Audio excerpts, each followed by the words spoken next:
Good morning and welcome back to the Wild Camp Craig channel. Today we're camping, we're back in the forest, a bit of a different one this one because normally it's spring or summer, it's colder this time.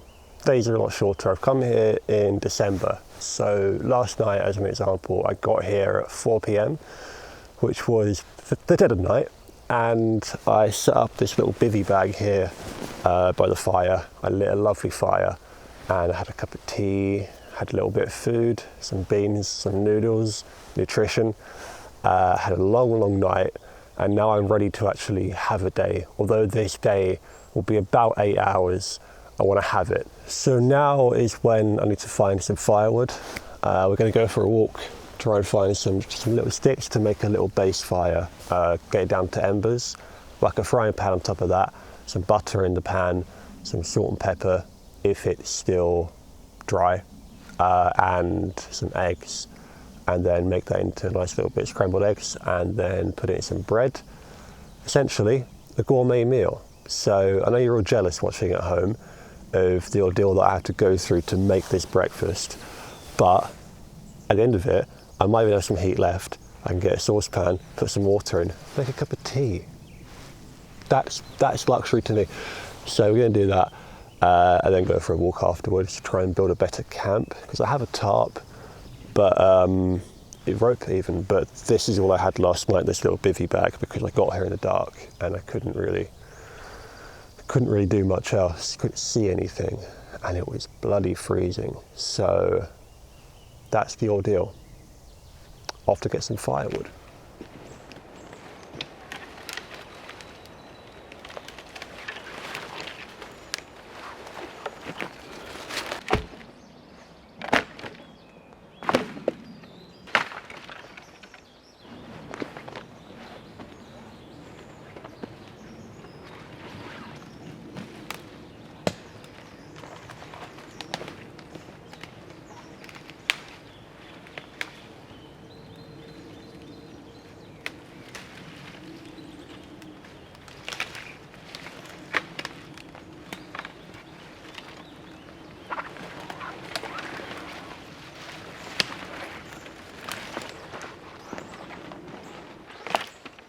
What I'm doing now is I'm going for a little walk to find some silver birch.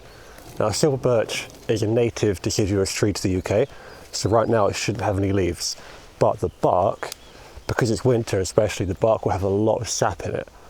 Sap is essentially the blood of a plant where all the sugars are stored, all the oils, and silver birch bark specifically is incredibly flammable.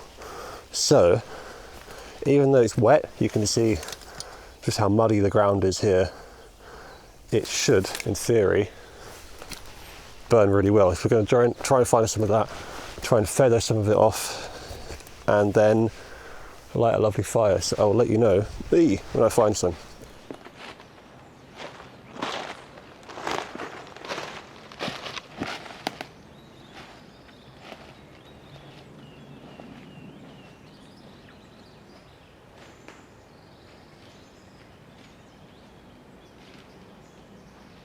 So I'm struggling to find a birch tree. Didn't think it'd be this hard. Apparently it is. Now I have a theory about this. Essentially, I've come across a few silver birches on this little trek, but they've all been junior. They've all been small, young. And when a birch tree is young, the bark doesn't really shed. They like to cling onto it to keep all the nutrients they can. When a birch tree gets older, they start to shed their bark, and that's when it starts peeling, and that's when you can kind of take it off ethically without actually hurting the tree. Now, a forest like this is all commercial logging. This is a plantation. These trees behind me, the spruce and the fir and the cedar, are all planted in a kind of staggered effect, and every few decades they are harvested for wood. This decade is one of them. This year is one of them. This past year has been one of them. That's why there's been so much devastation done to this forest since I've last been here. Now, a lot of these trees are still standing because they've not done a practice of flattening everything. That they've done a practice known as thinning, where they basically cut out a few of the trees to give the others more room to grow. Whereas, yeah, that is an ethical thing to do to promote the growth of the other trees. That's not why they're doing it. They're doing it to take profits, to slowly sell off their stock whilst they can. Now, I'm not here to talk about that right now. What I'm here to talk about right now is the spruce. Not the spruce, the birch. Now, there aren't any mature birch here, and my theory of that is because they don't need them. They don't provide anything. Now, there are a lot of young trees here, like this one here, this one here. This here is an ash, you've got spruce here, you've got birch all around. This one here, like, they are around, but they're small. None of them have reached maturity, because as soon as they do, they get flattened by the tractors and the diggers and the harvesting machines. So I'm gonna keep going. I'm gonna find a mature silver birch. We are going to harvest the bark. We are going to light a fire with it. Mark my words, when I cut this video, there will be me standing next to a mature silver birch in 3, 2, 1. I found one. So we're gonna try and harvest this the best we can. I can see here, if you get these bits here, you can see the bark at one point in time has started to peel. However, because it's hardened up and frozen over winter, it's difficult. There are still little bits that flake off, but normally you can just get a handful and just rip it off. But not today, apparently. So what we're gonna do is get our knife and just start carving. So what you wanna do, basically, is find the new layer of bark, which is this layer underneath, this layer here, and then find the old layer, which is the one on top, which has started crusting. The old layer will be completely detached from the new skin.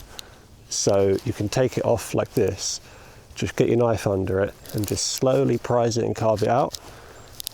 And really what you want is that top layer, the paper-like layer. And when I say paper-like because it is paper, because birch bark is what was used as paper for a long, long time before we started actually milling and pulping and creating paper. We used to use this bark here. So we get our knife in here and then slowly, good sound, prise it off. And now this will be rich in oils.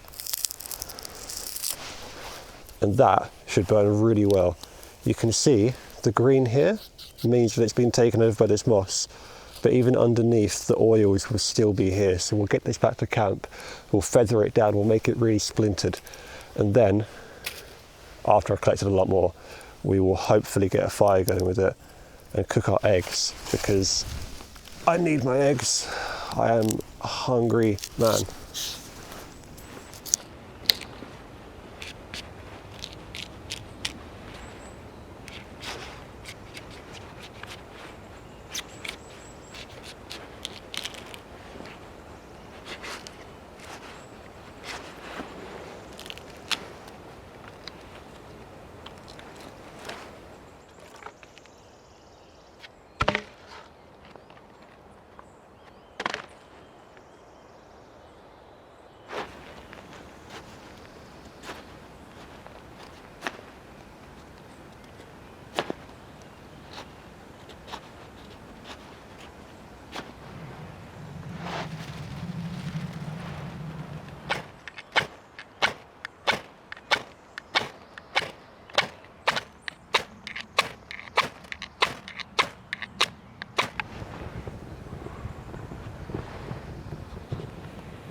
This land around me here, this beautiful, wonderful woodland, is owned and managed by a department of the government called Forestry England. They own a third of our forests. Now, the main purpose for Forestry England on paper is to take care of our forests, to maintain them, to keep them healthy. But if you go to many forests nowadays, you'll notice that they tend to be something known as a monoculture. Monocultures are essentially an ecosystem which is dominated by one specific species. For this woodland, that species is the spruce tree, the humble Christmas tree. Now, I'm filming this in December, so yeah, it's lovely. But despite a few firs hanging around and a few cedars, the main purpose of this woodland is to harvest this one specific species. What that does to the environment is it changes it. The needles drop, it makes the ground really acidic, meaning only certain things can grow. You come here at the right time of year, there are foxgloves everywhere. It's lovely to the eye.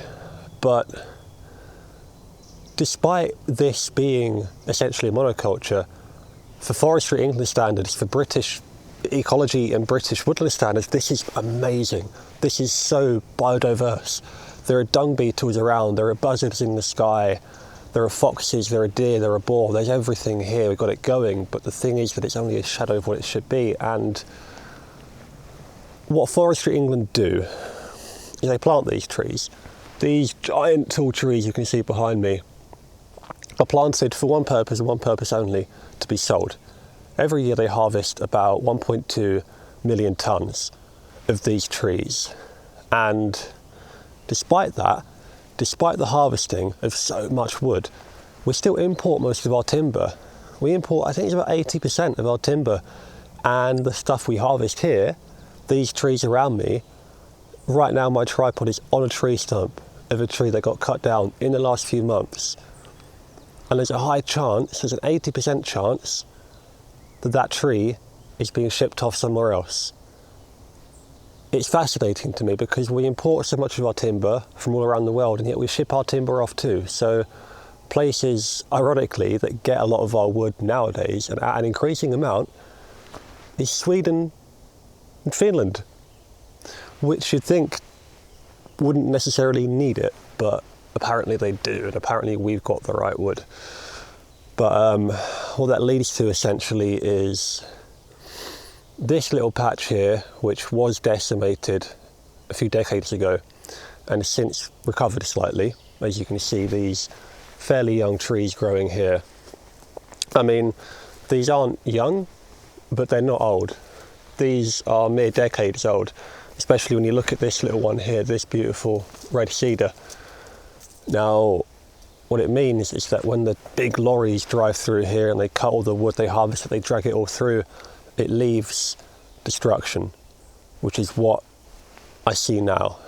And it's not nice on the eye, but it's also not nice to the ecosystem. There are tiny little microfilaments of fungi that grow just underneath the surface of the soil, and when it gets churned up, these connections between the trees of fungi gets disrupted. So in leaving the trees alone, you leave alone their communication, their relationships to each other. When you drive metal through the earth, what happens is the trees can't talk to each other anymore.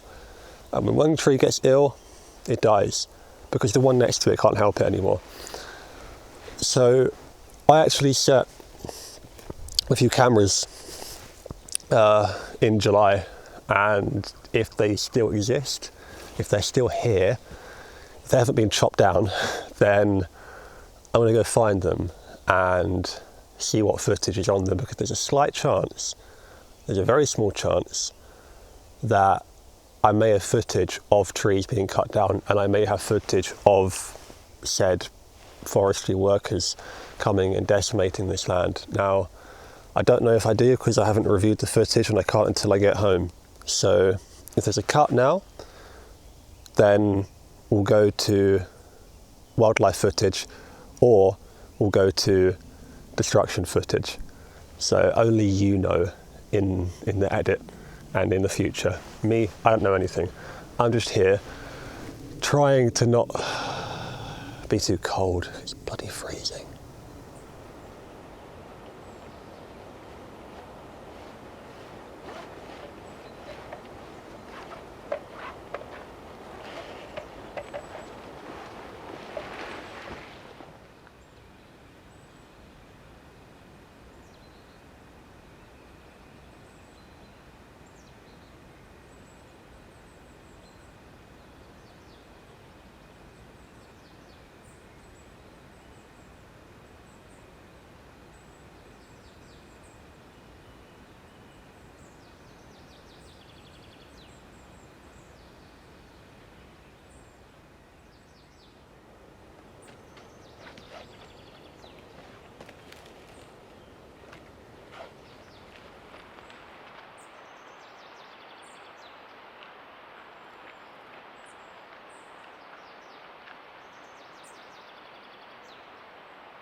Now, whenever I come to find my trail cameras, I always am surprised to see they're still there, firstly, and then also to see that they've almost always been tampered with.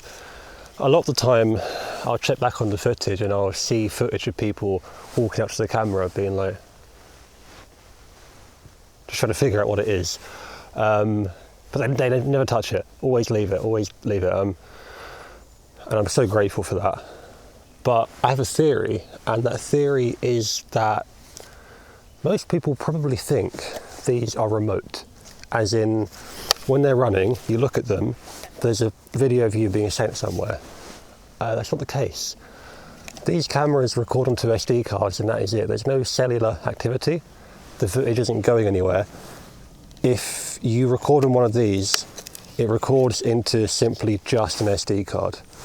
So most people, I imagine, are a bit worried of stealing it because they think they're being filmed. When in reality, they're only being filmed if they don't steal it. So the thing I've got to do now, because it's about 2 o'clock and it's going to be getting dark really soon, is set up my tarp, set up an actual bed, and then collect firewood. Because if I don't collect firewood, then I'm going to freeze to death tonight in the dark. But yeah, so that's the plan right now.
been an arduous day in the cold. I wasn't quite, I mean, I've not done a camp like this before, really. I mean, the last 2 videos we did here, the first one was, I don't even know, like May, maybe? And then the second was July. So it's been a learning curve. But one thing I have grown to really, really appreciate is the fire. It's bloody wonderful. Whoever invented this needs a pay rise. Like, it's just an absolute fantastic invention. And I have the luxury as well of a cheeky little beer. So I'm going home tomorrow. I've had 2 nights here. When it's like this, when I have warmth, when I have service, when I have comforts, amazing. Nothing better. You know, cooking eggs on that, heating up my beans, I love it so dearly. And to anybody who wants to give it a go, camping that is in general, I'd recommend a few things, which is find a nice spot that's hidden. Be nice to anyone that comes across you, no matter what their intention is. Bring enough water, bring enough food. Those are important things. And don't underestimate how long it takes to find firewood. Because I must have spent about half of my day today, about half of my 8-hour day looking for firewood and gathering all this here. Obviously it's worth it because you expel the energy to get the wood, and then the wood burns, giving off energy, which you then take in through heat. So it's a give and take, it's a cycle, you know. When I sleep, I will have the fire going still. Now, that might terrify you, but when the fire goes when I'm sleeping, it will be a lot more controlled than it is now, because I'm sure you can see by the light coming on my face that this one is roaring.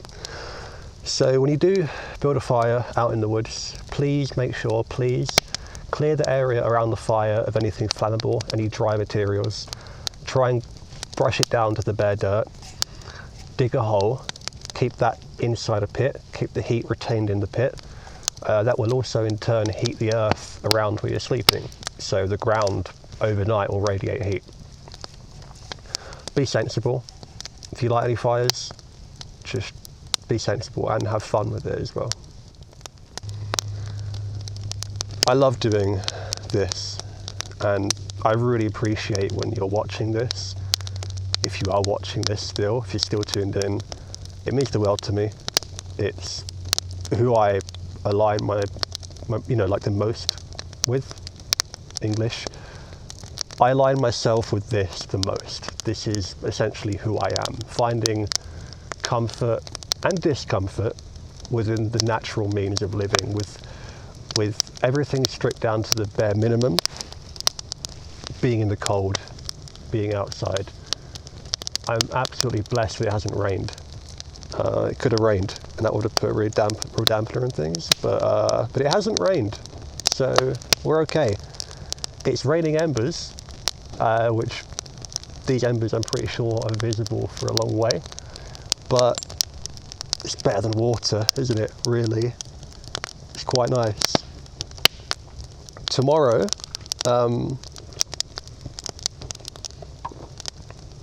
I think it's going to be a day of cleaning. Got to do the dishes, got to be done. I use ash from the fire, so this wood that's burning right now, the literal carbon atoms within this wood will break down into ash.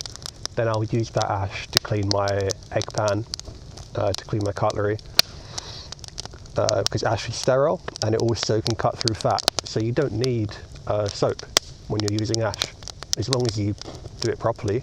You know, you can get a sponge, you can get some moss, even if there were moss here. If the Forestry Commission hadn't have ploughed it all away, I would have been on moss, but I think we'll be on a sponge this time, unfortunately. I've been here about 8 hours, and I have heard one set of people, which are right over there. I've not seen anybody, and I've been prancing around all day carrying logs and filming myself, but I've not seen anybody.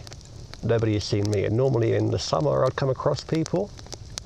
I'd have to give like a little friendly hello, little wave, explain what I'm doing just because they're curious. But this time, no. And I was worried because the deciduous trees that are not evergreen, the ones that their leaves fall off, unlike these ones here around me, which is why I love this area so much, the evergreen trees, when they lose their leaves, when the bracken dies down, when the fern gets flattened, you're more exposed, so you can be seen, but there's no one here to see me.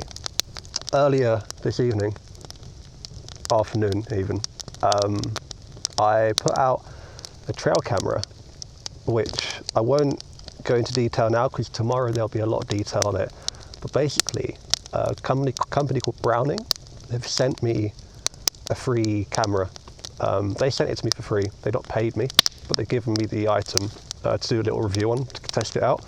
So I have done filming back at home, but also just for tonight, about 500 meters that way, it's currently strapped to a tree. So anything that walks past, it will record. So we'll see if right this second things are being recorded. And then tomorrow, I'm going to just give a quick little overview of the camera, quick little spec review, and then maybe we'll be opening up the giveaway. So they actually sent me 2 cameras, one for me and one for you. So if you're watching this, you're probably about between 1,000 and 2,000 people, maybe between 20 and 30 of those who actually comment. Say 20 if you comment on my video. If you leave a comment on my video saying why you want the camera, you've then got a 5% chance of winning a, I think it's like £200 camera, which is not bad, and it's free entry. So just watch the end of the video. I'll give a little dialogue, a little specific thing to comment, so I know that you've actually watched until the end. But you just follow my Instagram, which will be Wildcam Craig. You follow the YouTube, which you hopefully already are, and just tune in next time, and I'll let you know who won the camera. So yeah, I think I'm gonna probably read my book now, by the fire, drink my beer, and just have a lovely little evening. So yeah, I will probably see you tomorrow.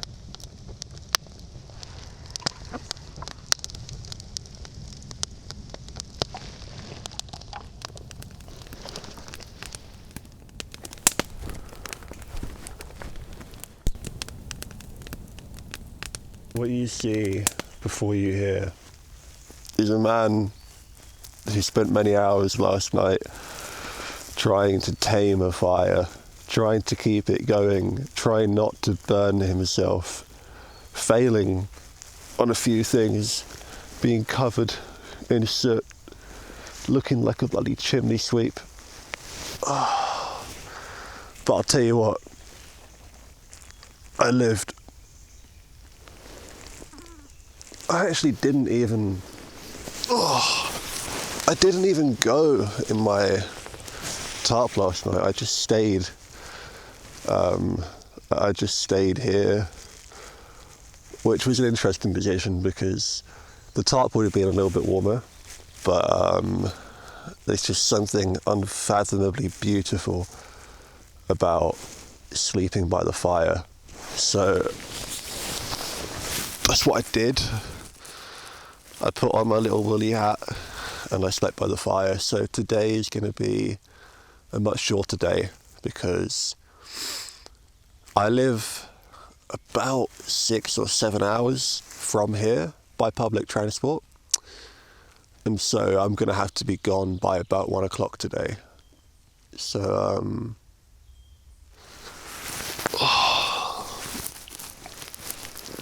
it's a case today of tidying up, doing the dishes, cleaning things from the egg pan, cleaning cups, cleaning cutlery, tidying the area, and yeah, just generally taking down my tarp, which I put up for no reason, and trying to eat as well.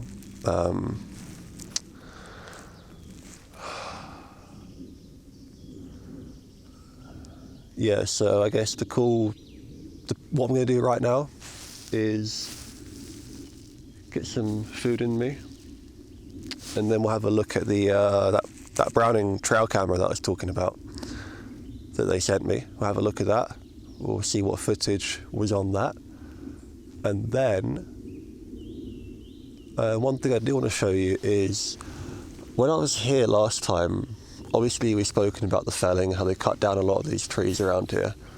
But one thing I didn't mention is that these trees immediately around us right now, the trees that I've hung my tarp on yesterday, this tree right here that marks the boundary of the camp, that marks the boundary of the fireplace, they were spray painted orange for felling to be cut down.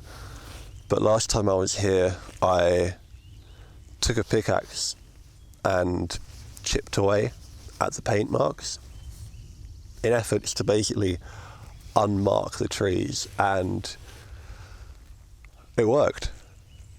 It actually worked. I saved the trees. So these 4 or 5 trees that are surrounding my camp right now, I saved the lives of, and I'm very, very grateful that worked, because I have such deep emotional connections with these trees, and I would not want them to go anywhere. They're healthy, they're vibrant, they are towering above me, and they are the view that keeps me sane sometimes. I love laying down and watching them blow in the breeze when it's so windy up top, but you can't even feel any wind down here, but you look at the top and they're just swaying. It just reminds me of just how much they take care of us, how reliant we really are in these natural processes to simply just at the base level keep the wind out of our faces. They do a lot for us that we don't. There's a robin that we don't even think about. So, yeah. But thank you for watching so far. And thank you, Mr. Robin, for joining me. Gonna get up now. Try and get some blood flowing through me because I'm cold.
So I ate some beans for a lovely nutritious breakfast.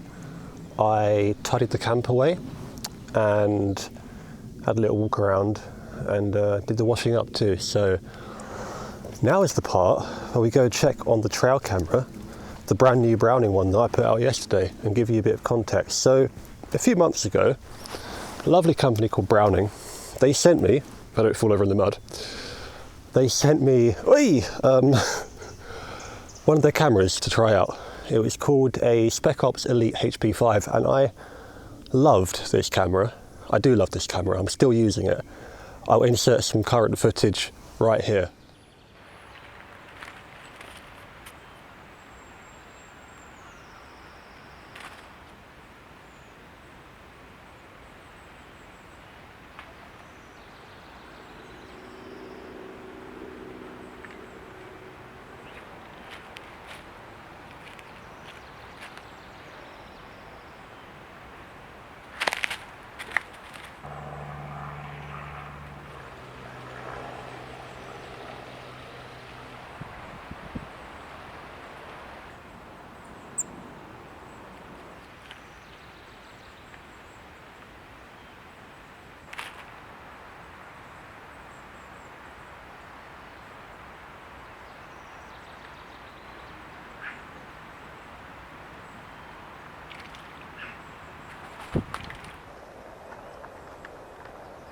One of the complaints I had about the camera was that it didn't shoot in 4K. Now I shoot in 4K, you're watching me in 4K right now.